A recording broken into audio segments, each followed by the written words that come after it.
udahlah sedikit aja, nggak apa-apa gitu. Ini kan kamu kan yang nggak boleh kan dagingnya, kuahnya kan boleh. Kurang-kurang seperti itu lah. Artinya resep itu biasanya kan rahasia dapur ya. Dan itu diberikan kepada kami itu untuk silahkan di-review sendiri aja ini boleh dimakan apa enggak. Lebih seperti itu. Yang seringkali disalahpahami bahwa kalau suaranya tidak nyaman didengar di telinga, yang disalahkan pertama kali adalah sound systemnya. Sound systemnya ini jelek. Iya, berarti ini kurang mahal atau beli lagi yang lebih bagus.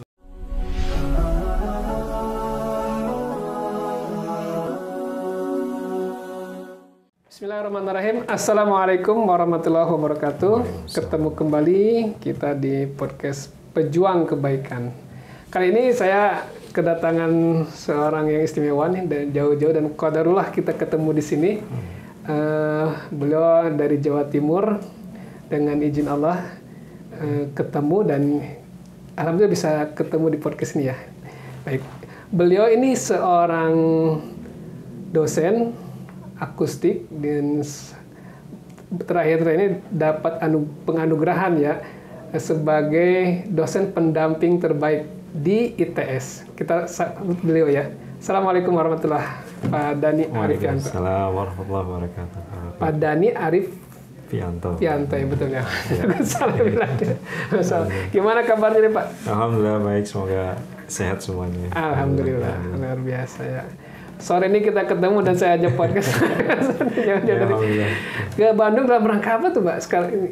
Sebenarnya tidak ada acara khususnya, adalah menghadiri undangan dari sahabat kami Pak Trio gitu, karena sedang mantu gitu gitu. Dan kami juga kenal dengan Mbak Sofi, jadi ya kami hadir gitu. Masya Allah. Sempat Pak di Negeri Rantau bareng-bareng dengan Pak Trio ya. Betul. Profesor Trio sekarang ya. Yeah. Profesor Trio luar biasa.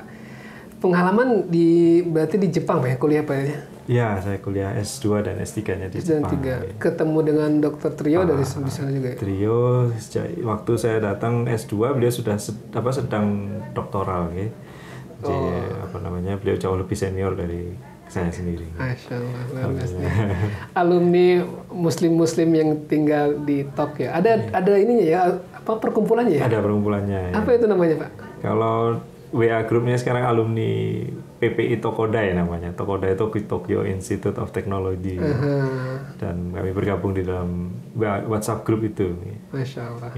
Ini saya tertarik bincang-bincang dengan Bapak nih, karena saya sedikit dengar ya bagaimana kiprah Bapak dalam dunia pendidikan, terus juga dalam akustik permasjidan gitu juga biasa nih.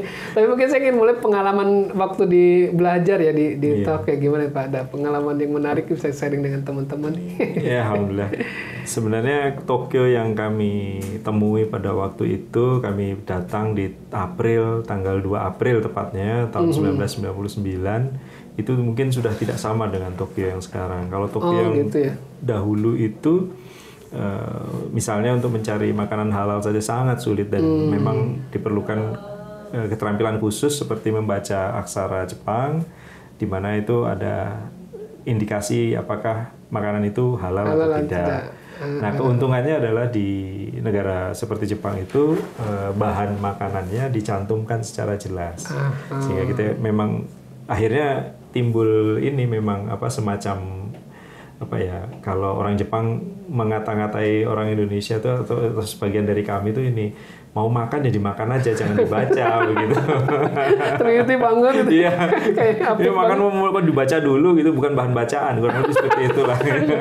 Tapi mungkin dengan melihat bangsa Indonesia yang suka baca itu mungkin ada kesan lain ya? Iya, ada kesan lain. Jadi memang seharusnya tidak kalau mau dimakan ya makan aja, jangan dibaca begitu. Tapi intinya kami kesan baiknya adalah kami itu berhati-hati, jadi terkenal dengan orang yang berhati-hati begitu ya. Dan misalnya tidak tercantum, kami juga akhirnya terlatih untuk bertanya. Dan yang menakjubkan bagi kami adalah pedagang makanan di sana tuh sangat terbuka begitu. Bahkan tidak jarang kami diundang ke ke dalam dapurnya untuk melihat sendiri prosesnya. Gitu ya? Atau bahkan sampai sempat ditunjuki resepnya, walaupun mungkin itu tidak ngerti. Bukan, artinya resep itu biasanya kan rahasia dapur ya. Dan itu diberikan kepada kami itu untuk silahkan di-review sendiri aja, ini boleh dimakan apa enggak. Lebih seperti itu. Terbuka ya, orang sangat sana ya. Terbuka selama kita mau bertanya. Nah, mungkin ini menjadi keterampilan survival atau apa namanya bisa bertahan hidup di Jepang yang menarik waktu kehalalan itu ya. Ini ya hidup. Luar biasa. Berapa tahun Pak di sana Pak? Ya alhamdulillah 7 tahun ya. Karena sebelum masuk program pasca itu kan saya masuk program apa namanya reguler, jadi dianggap kayak orang Jepang. Nah makanya saya waktu itu apa namanya dapat kesempatan belajar bahasa Jepang dulu 1 tahun begitu. Ya, bahasa dan budaya mungkin ya Iya. di sana ya. Biasa. Iya. Berkeluarga di sana juga. Iya, alhamdulillah. Istri langsung ikut waktu itu, jadi saya berangkat dulu. Kemudian dapat asrama mahasiswa, cuman biasanya kalau di Tokyo itu karena kota besar ya, asrama mahasiswanya tuh kecil-kecil, jadi hanya bisa untuk 1 orang.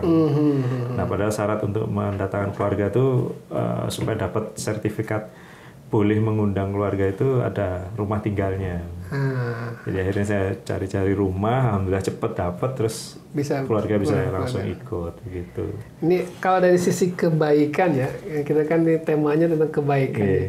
Bagaimana kita menyebar kebaikan atau kita menerima kebaikan dari orang Jepang, mungkin ada kesan-kesan dengan mereka? Kalau dari orang Jepang itu yang menurut kami apa namanya terkesan adalah, bagi kami mengesankan itu adalah mereka kalau kita menyampaikan dari awal dan kita konsisten, mereka akan menghargai. Jadi contohnya saya sudah dikenal di laboratorium karena sejak dari hari pertama saya sudah menyantumkan kalau diajak party atau pesta saya mau hadir, tapi tidak boleh ada ini. Nah sampai pulang saya juga nggak pernah, walaupun seringkali digoda juga sama teman-teman lab ya. Udahlah sedikit aja, nggak apa-apa gitu. Ini kan kamu kan yang nggak boleh kan dagingnya, kuahnya kan boleh. Kurang-kurang seperti itulah.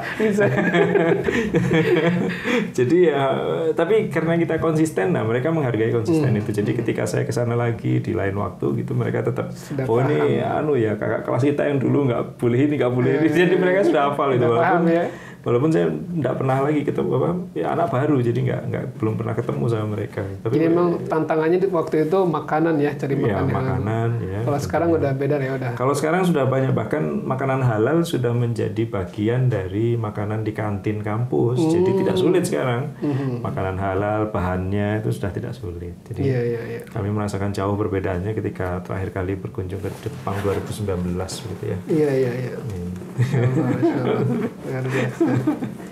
Kak, dari kita sendiri ya, ketika berhadapan dengan orang Jepang itu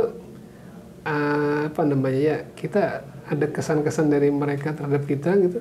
Kalau yang mendalam bagi teman-teman saya di laboratorium adalah mereka tahu akhirnya kalau kita tuh harus beribadah itu 1 hari 5 kali. Dan pasti mereka sudah tahu kalau jam sekian-sekian pasti saya itu sholat duhur gitu. Mereka tidak tahu istilah sholat duhurnya, tapi mereka tahu kalau saya harus punya waktu khusus untuk beribadah pada jam tertentu di setiap hari. Minimal kan, karena saya kalau di lab itu kan dari pagi sampai malam ya, jadi minimal tuh duhur, asar, maghrib sama isya mereka tuh tahu. Oh jamnya kira-kira segini, itu nanti kalau musim panas, musim dingin mereka sudah hafal. Mesti sudah menghilang, ini berarti sudah tahu deh. Oh lagi lagi mudah memahami ya mereka ya. Jadi mereka itu sangat, itu tadi kalau kita konsisten mereka akan sangat menghargai, dan bahkan itu tadi mereka sudah tahu memberi kesempatan gitu. Pokoknya kalau jam sekian jangan diganggu loh ya gitu. Kurang lebih seperti itu. Jadi kitanya konsisten ya, dengan kebiasaan kita ya. Karena begitu kita 1 kali aja tidak, misalnya ya sudah deh saya mau incip gitu, nah nanti berikutnya berlanjut lo kemarin mau sekarang mau enggak gitu. Terus tawarin terus gitu. Nah itu adalah yang menurut kami membantu ketika untuk bisa belajar di Jepang sampai selesai. Nah ini mungkin jadi tips ya teman-teman yang belajar di luar negeri ya, untuk bisa konsisten sehingga orang menghargai ya, menghargai kita ya. Karena bagi mereka kan itu prinsip, jadi mereka juga menghargai prinsip bagi orang yang bukan bangsanya mereka begitu. Iya. Pulang ke Indonesia tahun berapa, Pak? Saya benar-benar pulang ke Indonesia tahun 2009 ya. 2009. Dan itu langsung di ITS ya? Iya, saya kembali ke ITS lagi. Memang asalnya ngajar di situ? Memang aslinya berangkat dari ITS, kemudian pulang kembali lagi di ITS. Gitu. Keahliannya di akustik katanya Pak? Saya di suara, sebenarnya saya dulu tuh S3-nya abstrak gitu ya, komputasional untuk aplikasinya suara. Nah tapi pekerjaan saya di Amerika dan di Inggris itu banyak di telinga, sehingga saya akhirnya masuk ke bidang akustik, khususnya suara. Khususnya Suara. Dan berkaitan dengan pendengaran telinga ya. Telinga manusia. Ya. Karena mungkin akustik kan biasa saja ke fisika garputalan betul, gitu ya. Lain-lainnya. Banyak sebenarnya aplikasinya. Ya. Atau mungkin yang ultrasonik itu masih akustik ya. Radar laut gitu ya. Masuk. Ya. Dan kemarin katanya dapat penghargaan baru-baru ini ya. Itu sebagai gimana tuh ceritanya? Ini program Kemenristek Dikti,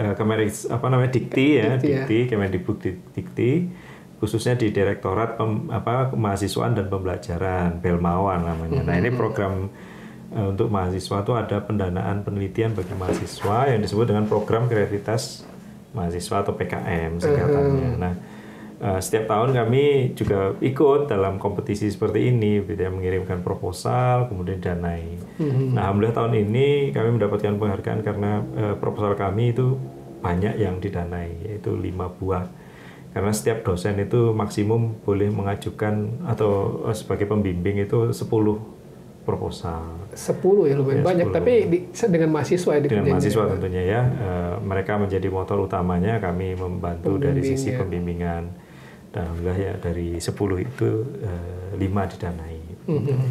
Dari sekian banyak proyek yang dapat dari pemerintah, ada nggak proyek yang jadi mercusuarnya gitu? Ada. Tentunya kami juga punya tema penelitian sendiri ya di samping yang dikerjakan oleh tim mahasiswa tadi itu. Nah, alhamdulillah saat ini juga sedang bekerja sama dengan Prof. Tiro juga sebenarnya. Kami membuat alat bantu monitoring untuk pasien yang istilahnya kalau di dunia kedokteran itu keracunan obat atau ototoksisitas. Jadi ada obat yang diberikan kepada pasien secara berkala, tapi efek samping dari obat ini adalah mengganggu pendengarannya. Nah, kami buatkan alat untuk supaya para dokter itu mudah mengetahui gangguan pendengarannya akibat obat tadi itu sudah sampai mana. Karena obat ini berkala. Misalnya terapi kanker, itu obatnya harus terus diminum, diberikan sampai mungkin sembuh atau mungkin dihentikan oleh si dokternya. Nah, itu kita karena efek sampingnya berat, maka kita perlu supaya kondisi pasiennya bisa jadi maksudnya ngecek efek sampingnya terjadi nggak terhadap pendengaran gitu ya. Itu semacam scanning atau gimana? Ya, screening ya istilahnya yang pas mungkin ya? Screening ya. Jadi dia cepat hanya untuk mengetahui apakah telinganya sudah lebih peka atau kepekaan terhadap bunyinya sudah turun. Begitu. Oh gitu ya. Nah, turunnya itu bisa dipastikan karena obatnya tadi itu. Saya kira saya kegambarnya dengan sensor suara seperti itu bisa screen kondisi telinga, kondisi tubuh yang lain itu mungkin nggak ya? Untuk saat ini masih telinga, karena ini kami sedang mengerjakan yang telinga, itu sudah masuk tahap klinis, sekarang sedang uji dengan pasien kanker. Nah, kemudian yang tahap 2 ini adalah dengan suara paru.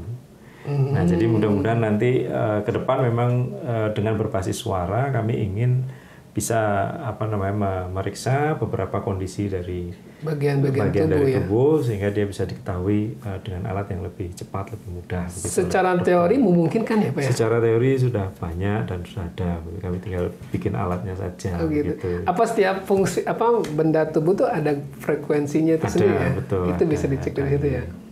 Apalagi organ tubuh ini yang memang mengeluarkan suara seperti jantung, paru, usus begitu ya. Pita suara, telinga itu seluruhnya adalah organ aktif yang mengeluarkan bunyi sebenarnya. Oh, gitu ya. Cuma kita nggak bisa dengar ya. Cuma jantung doang yang bisa dengar. Kalau jantung bisa dengar gitu. Aliran darah juga mungkin kalau tersumbat bisa. Jadi maksudnya kalau orang stroke ada sumbatan bisa terdeteksi secara teori ya. Secara teorinya bisa. Luar biasa. Tapi sudah ada belum di luar negeri? Untuk yang kami ini untuk sementara sependek pengetahuan saya belum ada. Belum ada ya? Belum ada. Wah, ini peluang besar ini. Ya itu sebabnya kami coba dorong. Peluang dan ancaman buat dokter. Sebenarnya kalau dianjur dengan ancaman enggak juga, karena sebenarnya alat ini akan sangat membantu. Malah membantu bagi dokter yang memang belum ini, apakah dia dokter spesialis yang baru atau misalnya dokter yang belum spesialis.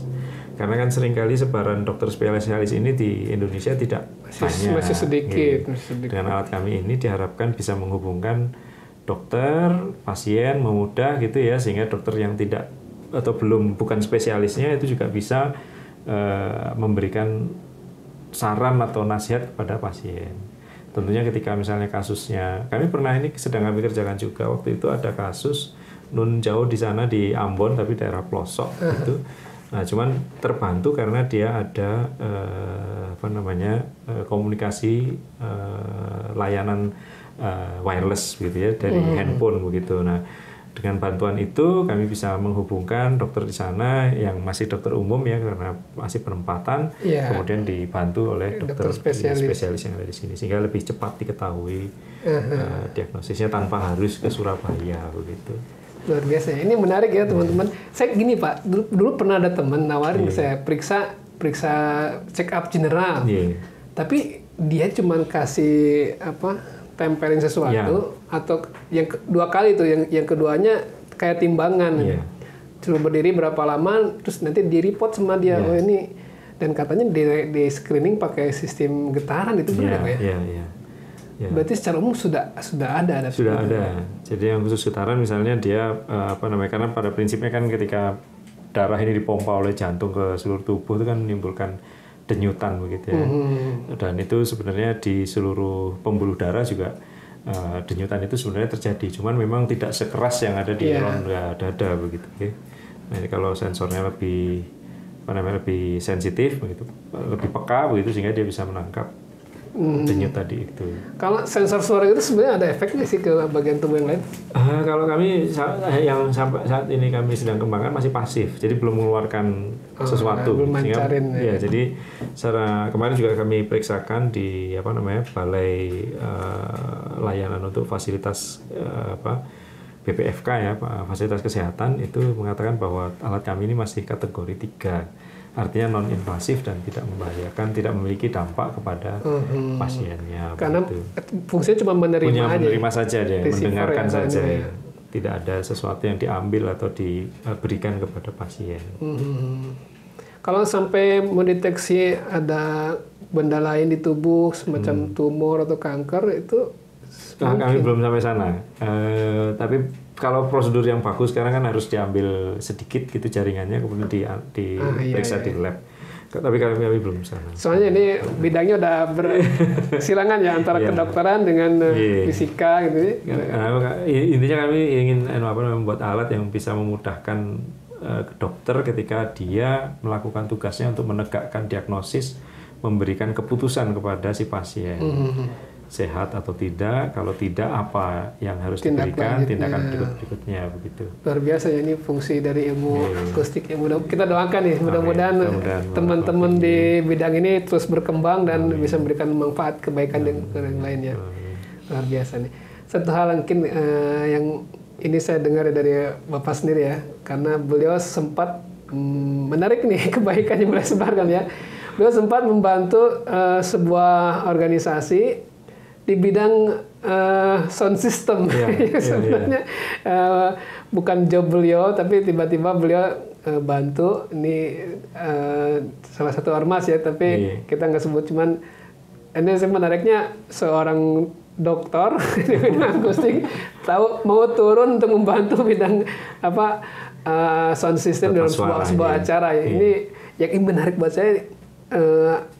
Apa sih niat Bapak sampai mau-maunya gitu? Sebenarnya sederhana aja, karena memang yang namanya tata suara atau misalnya biasanya kita sebut dengan sound system, itu kan sebenarnya dia nyaman atau tidak nyaman, enak atau tidak gitu istilahnya kan, karena dinikmati oleh pendengar ya, otomatis oleh telinga, dan telinganya normal gitu nggih. Kita akan sangat peka begitu ketika misalnya sedang rapat terus tahu-tahu, atau sedang sholat misalnya tahu-tahu sound system berdenging, itu otomatis seluruh konsentrasi pasti pecah. Betul.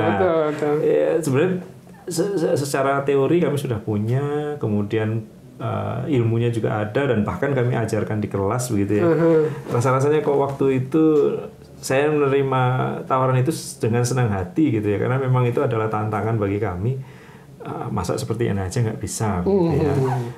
Artinya kan teorinya ada, pengalamannya juga punya, makanya kami ya alhamdulillah sampai hari ini juga kalau ada misalnya tidak harus ada ormasnya, kami tidak peduli ormasnya mana, tapi kalau misalnya ada masjid atau organisasi manapun yang merasa perlu menggunakan jasa kami, monggo, kami dengan senang hati, karena di Surabaya sendiri kami juga sudah memperbaiki beberapa masjid gitu ya, tata suaranya, aula pertemuan juga demikian, terkait dengan tata suara yang seringkali disalahpahami bahwa kalau suaranya tidak nyaman didengar di telinga, yang disalahkan pertama kali adalah sound systemnya. Sound systemnya ini jelek. Padahal, iya, berarti ini kurang mahal atau beli lagi yang lebih bagus. Nah, padahal ini belum tentu seperti itu, dan dari sebagian besar kasus yang kami temui itu memang bukan salah sound systemnya, tapi memang karena dia entah settingnya atau tempatnya yang tidak benar ketika menaruh.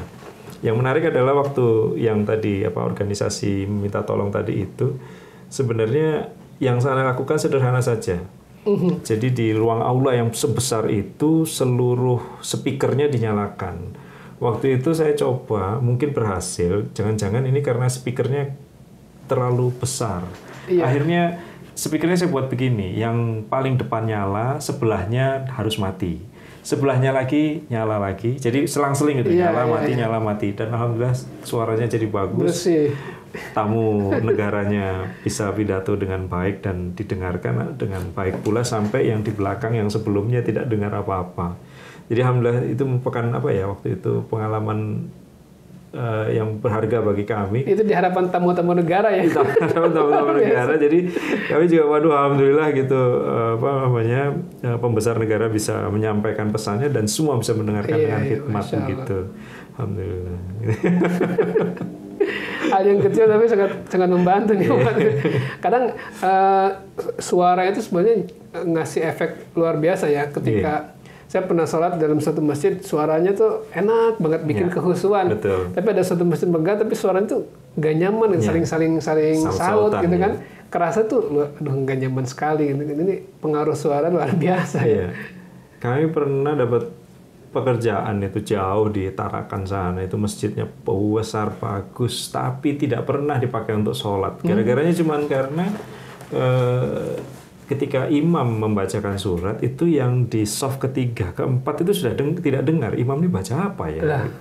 Jadi ya apalagi yang di akhwat yang di lantai 2 karena masjidnya bertingkat dan besar sekali. Itu akhirnya kami juga alhamdulillah kami bisa bantu kemudian lebih baik lagi. Nah, intinya yang seperti ini mungkin bisa menjadi perhatian, dan lagi-lagi waktu itu yang disalahkan sound systemnya gitu. Kayaknya sound systemnya kurang bagus, padahal bukan orangnya. Padahal waktu itu kami lihat, waduh ini kayaknya paling baru ini sound systemnya, karena yang mengundang kami itu malah sebenarnya bukan takmir masjidnya waktu itu, tapi adalah pemasok sound systemnya, karena mereka juga sudah bingung loh, masjid sebesar ini mereka sudah beli yang termahal, terbaik tipe pada waktu itu, tapi tidak menyelesaikan masalah waktu itu. Nah, akhirnya itu tadi kami atur kembali, alhamdulillah sudah baik sekarang, dan nggak seperti dulu lagi. Masjidnya megah sudah jadi, tapi sholatnya selalu di luar. Ini nih pentingnya teknisi yang mengerti sound system. Jadi yang salah itu bukan sound systemnya, tapi orang yang setelannya itu ya, yang menyetelnya luar biasa. Masya Allah luar biasa nih. Mungkin ada terakhir ya dari Bapak nih, ada yang mau disampaikan tentang dari Bapak sendiri buat teman-teman di podcast kebaikan nih. Ya, alhamdulillah. Ini seringkali nasihat ini Anda berikan kepada para mahasiswa ya. Seringkali mahasiswa atau mungkin generasi milenial sekali ini tuh belum tahu apa kebaikan dari dirinya. Jadi sebenarnya ketika saya berhadapan dengan para mahasiswa, ketika saya gali, saya tanya dengan detail, sebenarnya Masya Allah, setiap mereka ini secara individualistik itu memiliki keistimewaan. Namun kendalanya, kelemahannya, mereka tidak tahu bahwa itu sebenarnya hal istimewa. Kenapa? Karena itu mereka melakukan mereka ya setiap hari seperti itu tanpa sadar bahwa sebenarnya mereka adalah sumber kebaikan. Nah, kalau Anda boleh saran memberikan tips kepada para millennials ini, sering-seringlah berbincang dengan orang lain, karena yang bisa melihat kebaikan itu orang lain. Betul. Tidak bisa kita sendiri Betul, mengatakan bahwa saya paling pintar, tidak mungkin begitu. Itu berarti kan klaim sepihak ya.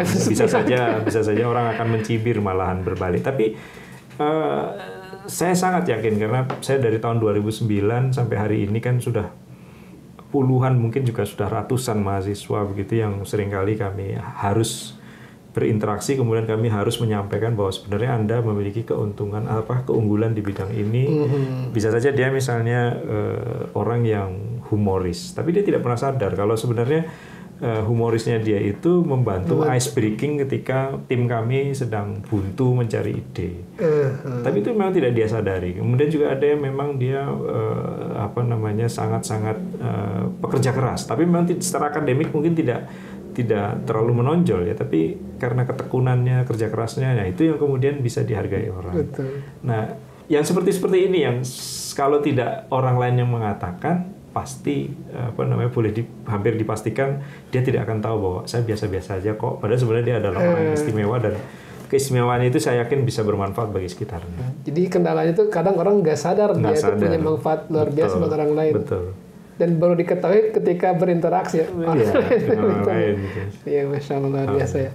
Jadi ini salah satu nasihat yang luar biasa ya. Jadi setiap orang pasti punya kelebihan, punya manfaat. Cuma masalahnya dia mungkin nggak sadar bahwa dia punya manfaat luar biasa. Itu tapi cara menumbuhkan kesadarannya itu harus orang lain. Yang kalau saya sering kali memberikan nasihat kepada mahasiswa saya, biasanya tanyalah kepada bapak atau ibu di rumah, karena beliaulah yang paling kenal kita, dan menurut kami mereka inilah yang bisa dengan objektif, dengan tidak berpihak begitu ya, tidak berusaha, istilah bahasa Surabaya itu ngelem gitu, mengunggulkan anaknya, tidak. Tapi mereka lah yang bisa tahu kelemahan dan kelebihan masing-masing anaknya. Tapi justru biasanya millennials ini pendapat kami ini semakin jauh dengan orang tuanya, sehingga komunikasi itu jarang itu interaksinya sekarang. Sehingga menemukan keistimewaan dirinya tuh jadi tambah sulit gitu ya, karena kalau dengan teman kan sudah, kalau ada untungnya aja mungkin dia mau cerita, tapi kalau nggak ada untungnya nggak. Ya masih untung kalau berteman. Kalau teman dengan gadget doang sehari kan katanya kan milenial sampai 8 jam kan sehari. Betul sekali, itu lebih parah lagi. Nah itu makanya jauh-jauh jangan jauh dengan gadget ya. Jarang-jarang lah. Jangan terlalu sering dengan gadget itu, lebih banyak. Karena interaksi dengan manusia tetap diperlukan, walaupun gadget itu gawai itu adalah bagian dari hidup kita ya. Saya juga sulit bagi apalagi milenial sekarang ini untuk lepas dari gawai, itu sulit. Tapi intinya bahwa kita bisa dihitung kita bermanfaat orang lain, kemudian kita bisa dianggap prestatif kelak nanti di tempat kerja, atau misalnya kita dianggap orang yang baik itu karena interaksi kita dengan manusia dan bukan lewat WhatsApp atau lewat Lines begitu. Karena bisa saja apa yang kita sampaikan, kita tulis tuh bisa dimaknai berbeda oleh orang, sehingga justru yang terbalik ketika justru setelah bertemu muka, waduh ternyata orangnya gini loh. Betul. Gitu ya. Orang lain yang menyadari itu ya, luar biasa, Masya Allah. Ini quote dari kami yang terakhir, jadi bisa jadi Anda orang yang memiliki kebaikan, dan itu baru diketahui ketika Anda bergaul dengan orang lain. Siap. Masya Allah. Luar biasa, terima kasih Bapak Dokter. Mudah-mudahan terus bisa bermanfaat untuk orang lain dan manfaatnya menjadi kebaikan di Allah SWT. Assalamualaikum warahmatullahi wabarakatuh.